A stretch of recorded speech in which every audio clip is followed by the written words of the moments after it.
Chaque année, d'immuables ressorts inscrits au plus profond de leur instinct font sortir les grenouilles et les crapauds de leur torpeur hivernale. Le sexe ou la reproduction sont une de ces forces majeures, poussant au crépuscule un crapaud commun à sortir de l'abri de sa souche habituelle.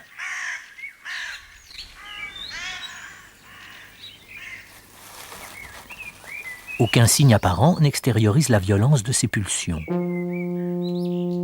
Pourtant, ce sont elles qui engendreront la farouche énergie permettant au cérémonieux animal de partir pour un très long et dangereux voyage à travers une jungle semée d'obstacles démesurés à l'échelle de ses maigres capacités physiques.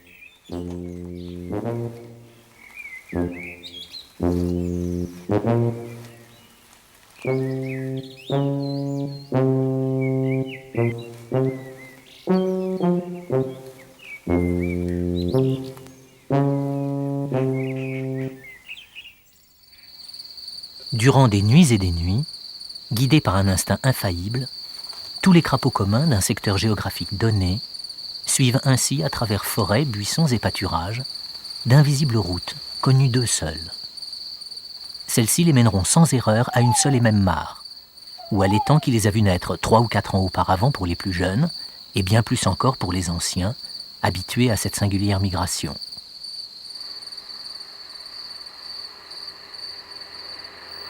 Rien n'arrête ces pèlerins mus par une force irrésistible, étendus vers un seul objectif, rejoindre leur lieu de reproduction. Au hasard des rencontres, d'étranges appareillages se constituent. Les femelles doivent parfois supporter prématurément les avances des mâles, transformés pour l'occasion en d'encombrants passagers clandestins.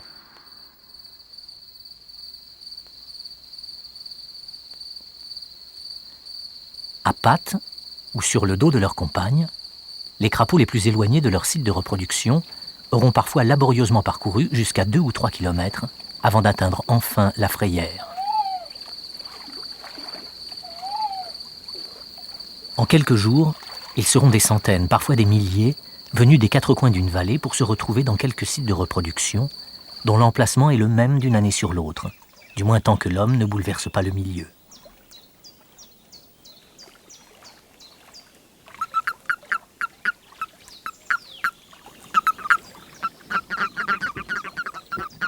En règle générale, les crapauds mâles arrivent en premier, ou du moins sont-ils largement surnuméraires par rapport aux femelles. Leur frénésie reproductrice est à l'échelle de l'énergie considérable qu'ils ont dépensée pour atteindre ces lieux, si bien que les premières femelles qui atteignent l'eau sont littéralement assaillies par une horde de crapauds déchaînés.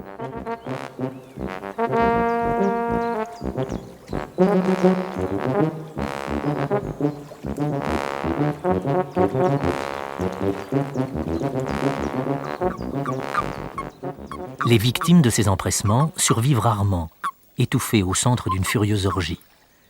D'autant que cette agitation ne fait qu'attirer encore d'autres crapauds surexcités. Ce sont en effet les mouvements et les vibrations de l'eau qui déclenchent les réflexes d'accouplement chez les mâles. N'importe quel objet mobile dans leur entourage, même le plus insolite, est susceptible d'engendrer leurs étreintes.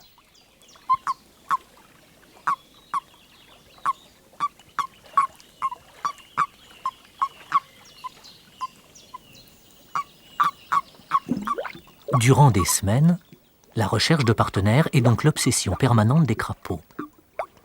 24 heures sur 24, ils patrouillent inlassablement, à la recherche d'une nouvelle venue, n'ayant pas encore subi les assauts d'un de leurs congénères. À la première rencontre, le mâle saisit sa partenaire aux aisselles et l'enserre avec une vigueur telle qu'il semble définitivement visser sur son dos. Dans cette position, le mâle attend que la femelle expulse ses œufs pour les féconder au fur et à mesure de leur sortie. Le produit de ces étreintes est un long cordon gélatineux qui contient les 3000 ou 4000 œufs que chaque femelle est capable de pondre tous les ans.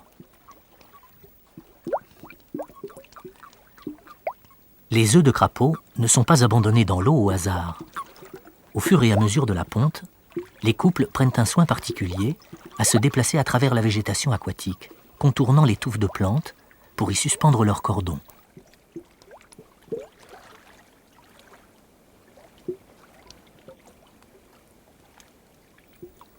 Cette agitation attire évidemment les célibataires du lieu, qui tentent obstinément leur chance auprès des femelles occupées à pondre.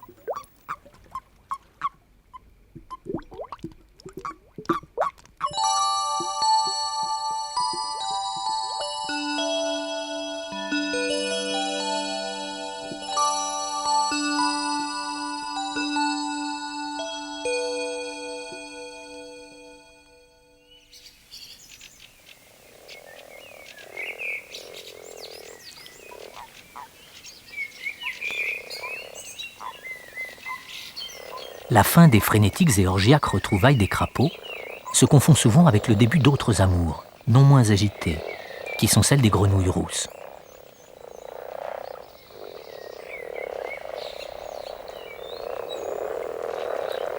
Bond après bond, elles aussi ont parcouru parfois plusieurs kilomètres pour retrouver leur site de reproduction. Les grenouilles rousses, comme les crapauds communs, utilisent pour se diriger le champ magnétique terrestre et les odeurs, dont elles gardent une mémoire très vive. Le couplage de ces deux instruments de repérage leur permettent de retrouver avec précision l'étang ou même la portion de rive où se déroulent les cérémonies nuptiales. L'accouplement des grenouilles rousses procède d'une gymnastique similaire à celle des crapauds. Les mâles mettent la même ardeur tenace à embrasser des heures durant leurs partenaires en les tenant fermement sous les pattes jusqu'à ce qu'elles se décident à pondre.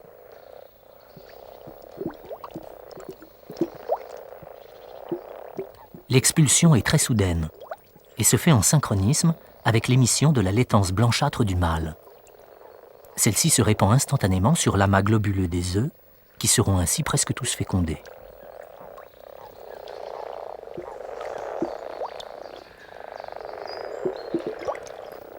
Immédiatement après la ponte, cet étrange caviar est abandonné à lui-même.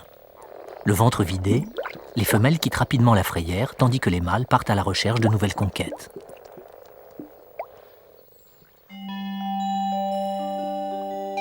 Au bout de 15 jours de folie reproductrice, lacs et étangs sont abandonnés par les grenouilles, retournées sur la terre ferme. Seuls subsistent les paquets d'œufs fécondés, agglomérés en véritables tapis au fond de l'eau.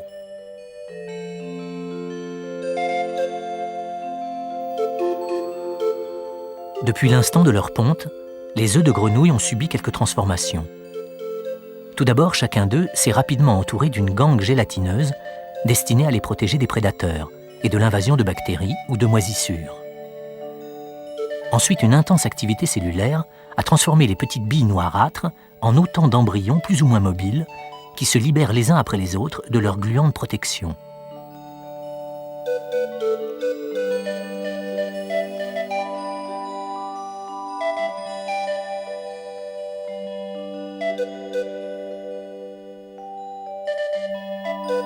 Ces millions d'embryons, jusque-là relativement bien protégés au sein des pontes, deviennent rapidement têtards et envahissent littéralement le plan d'eau de leur naissance. À partir de ce moment et durant des semaines, cette masse grouillante de matière vivante sera décimée par toutes sortes de prédateurs qui hantent le milieu aquatique.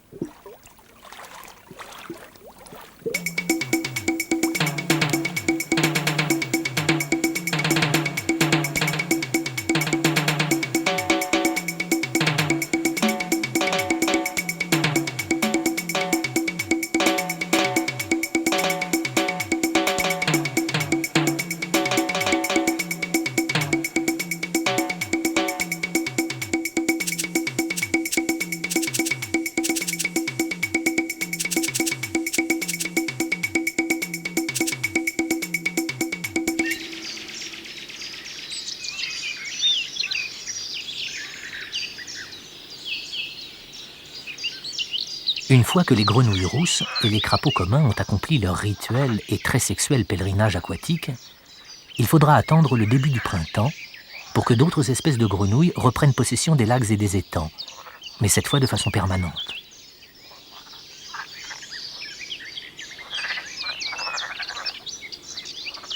Au départ, l'invasion se fait plutôt discrète.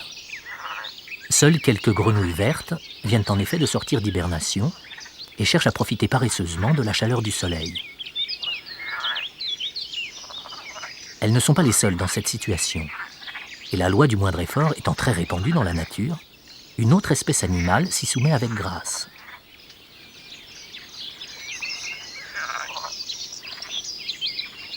La couleuvre à collier fait en effet partie de ces grandes spécialistes de la sieste prolongée. Et si elle daigne se mettre en route, c'est qu'elle a une idée assez précise derrière la tête, ou plutôt au fond de son estomac dégarni, idée dont les grenouilles ont semble-t-il vite compris la dangereuse nature.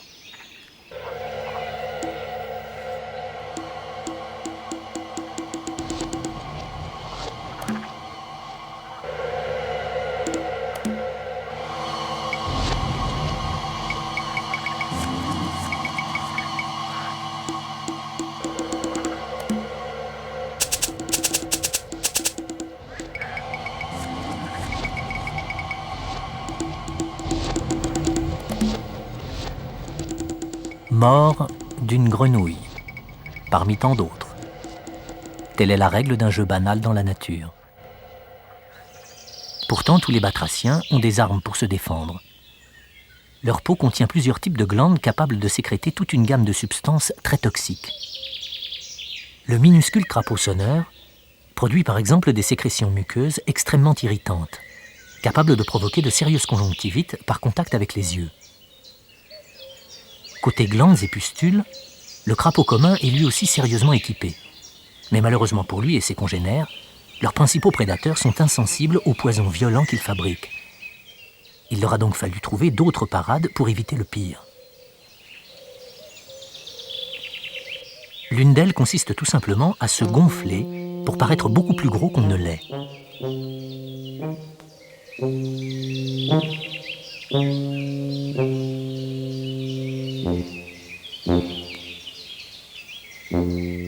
Le subterfuge semble laisser la couleuvre dans une certaine perplexité, dont le crapaud profite immédiatement.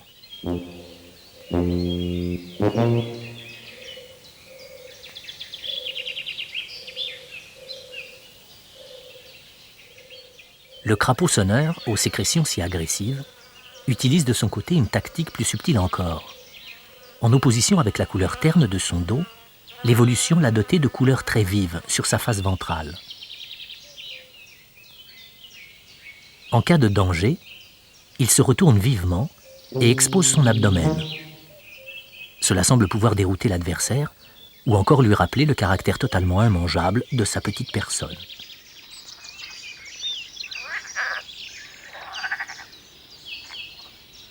Cela dit, si les crapauds et les grenouilles sont souvent au menu des prédateurs, ils font également partie de cette catégorie et n'ont rien à leur envier sur le plan de la voracité.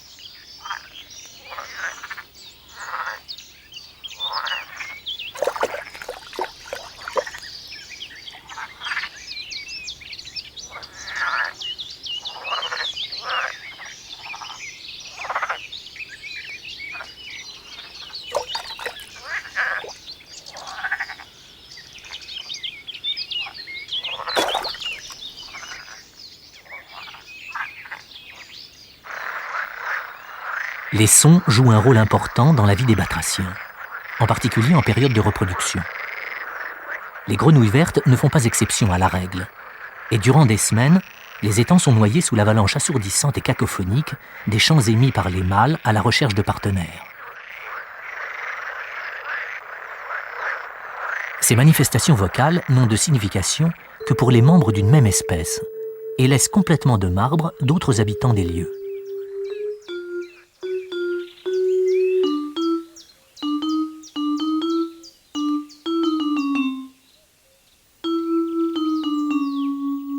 Celle-ci est la rainette verte. Paradoxalement, l'eau n'est pas du tout son élément, et elle passe l'essentiel de son existence dans la végétation des bords ou sur les branches basses des buissons, où elle adore prendre le soleil.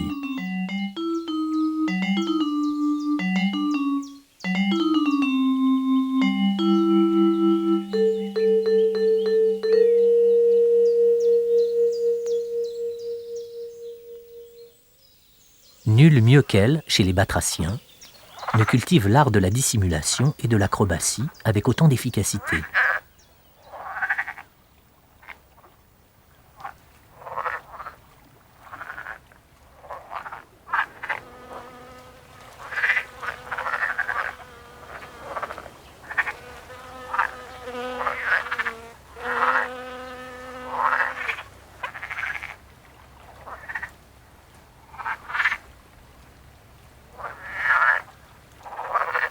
Tout dans sa morphologie est au service de son mode de vie arboricole. La couleur, bien sûr, la légèreté, la taille des pattes, et surtout les doigts fins, déliés, et terminés par de petites masses charnues, fonctionnant comme autant de ventouses qui lui permettent de s'agripper aux feuilles les plus lisses.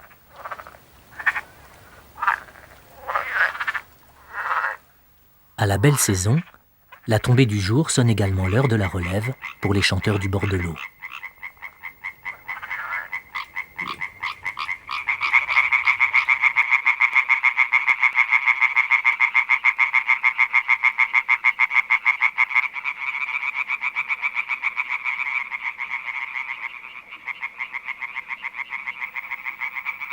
Délaissant l'abri de la végétation et leur habituelle discrétion, les mâles de rainettes manifestent à leur façon leur ardeur amoureuse.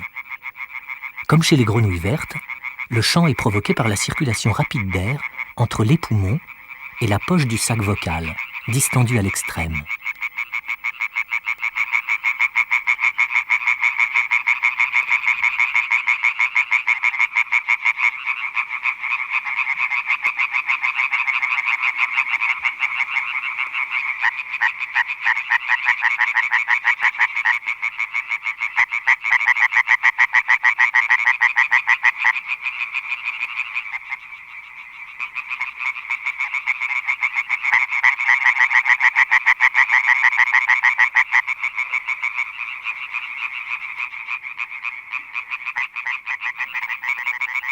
Chaque appel de l'un des chanteurs déclenche les réponses de ses voisins, mêlés dans un infernal tintamarre.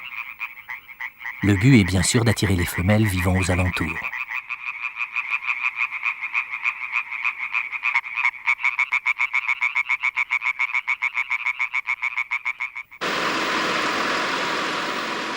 La plupart des espèces animales vivent et se développent dans un environnement naturel.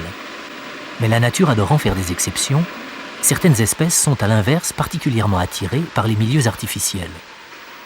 Chez les oiseaux, le petit gravelot est de ceux-là, indifférent au bruit et au va-et-vient incessant des camions. Chez les crapauds, il faudra attendre patiemment la fin de la journée et l'arrêt des machines pour voir une de ces espèces originales mettre le nez hors de sa cachette.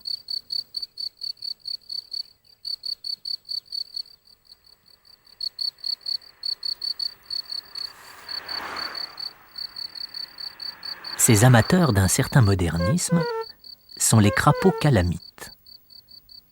Ils se regroupent en petites colonies de quelques dizaines d'individus qui ont peu à peu déserté les milieux naturels pour envahir les sites artificiels, comme les exploitations de granulats.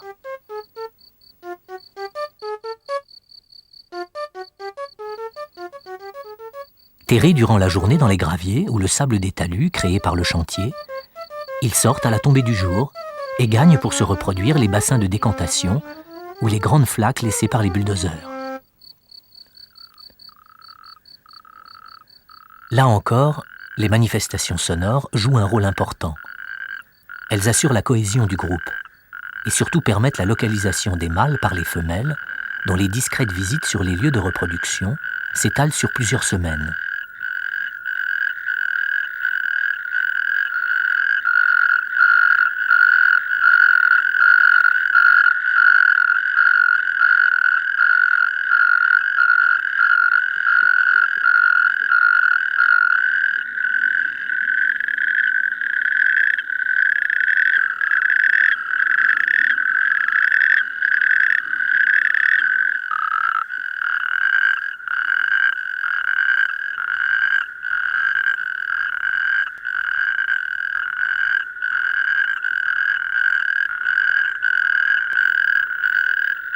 Pendant 2 ou 3 mois, chaque mâle de la colonie alimente ainsi durant des nuits entières l'assourdissant concert. Seul le mauvais temps leur fera prendre un peu de repos de temps à autre.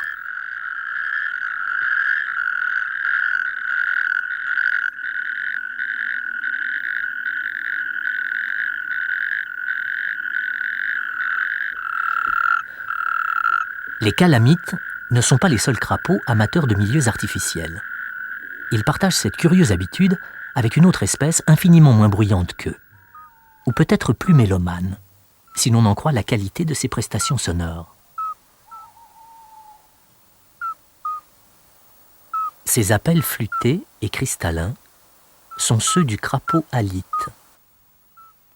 Ils ont la particularité d'être extrêmement difficiles à localiser, semblant sortir de chaque caillou, de chaque touffe d'herbe du talus, et paraissent s'éloigner au fur et à mesure que l'on tente de s'approcher d'eux.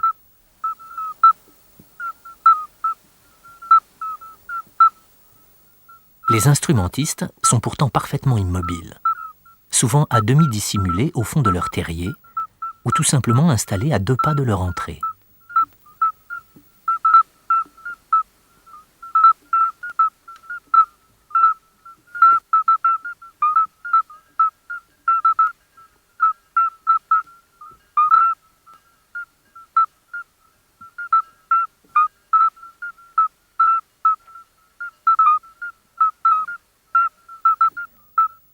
Hormis la qualité de leur chant, les crapauds alites, appelés aussi crapauds accoucheurs, ont une autre singularité.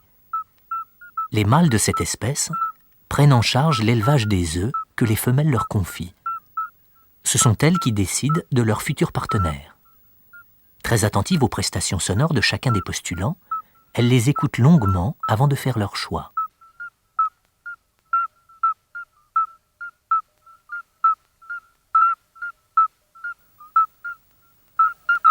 L'accouplement a lieu sur le sol. La femelle expulse un chapelet d'œufs, réparti sur un cordon semblable à un élastique, que le mâle entortille immédiatement autour de ses pattes arrière.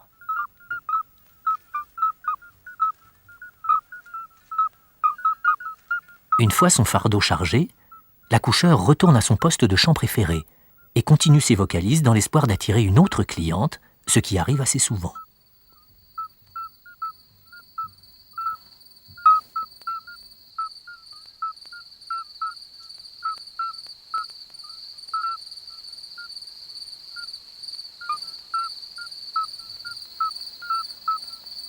Pendant une quinzaine de jours, le crapaud alite promène avec lui sa progéniture. Précieux chargement dont il prend un soin minutieux. Les œufs maintenus à la température idéale et au bon degré d'humidité donnent naissance à des têtards, enfermés chacun dans leur bulle transparente. Ils en sortiront lorsque leur père, averti par l'instinct, ira les tremper dans l'eau d'une mare toute proche.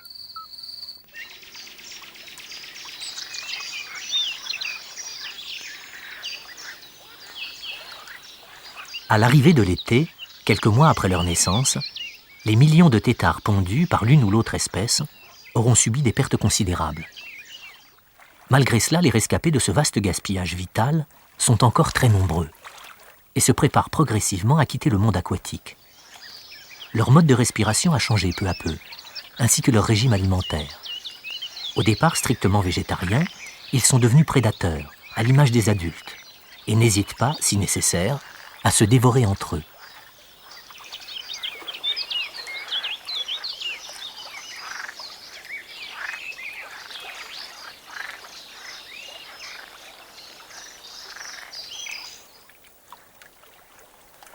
Parvenu au terme de ces métamorphoses, tout ce petit monde, crapelet ou grenouillette, a acquis sa forme définitive. Modèles réduits de leurs parents respectifs, ils quittent l'un après l'autre leur mare natale et se disséminent au hasard dans le milieu environnant. Au prix de hasards et de chances incalculables, seuls quelques-uns de ces êtres infiniment fragiles et vulnérables survivront.